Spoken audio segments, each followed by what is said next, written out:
Yeah, it's interesting you mentioned equipment. So my first YouTube video was shot on a point and shoot digital camera. I mean, it was so bad. This was like a 2005 era digital camera. Like it was not a DSLR. It was nothing fancy. It was really bad. And so what I'll say is the technology we have at our fingertips is so much better than than what I first started with.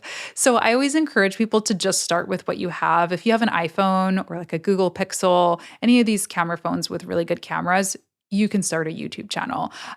There's always upgrading to do. Like I still have equipment upgrades that I want to make, but you can do that over time. So I will say the equipment thing, like just start with what you have. If you choose to upgrade anything, I say invest in a microphone first.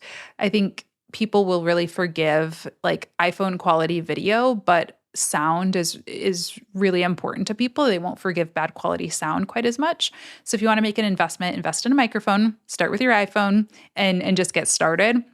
But I also find that when I do work with clients, a lot of people will kind of use that as that like surface level fear. They're like, "Oh, I don't know if I have the right equipment or if I know how to set it up." But that's pretty easy. I mean, there's so many YouTube videos out there. I have some. There's so many others out there as well that will teach you how to do that.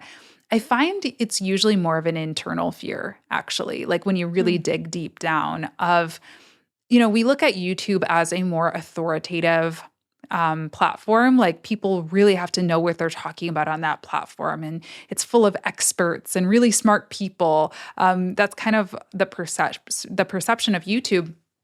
And so I think sometimes people feel like maybe they don't have enough expertise or they don't have enough smart things to say, insightful things to say, or yeah, like maybe just have a little bit of that imposter syndrome. So I say just try to take some of the pressure off and start with FAQs. Like most people who have a business get the same questions about their business or their service or their industry over and over again. So just start by answering those questions and just taking a little bit of the pressure off and just using it like, saying it like a conversation, like you're having a conversation and like you'd explain it to a friend or a potential client.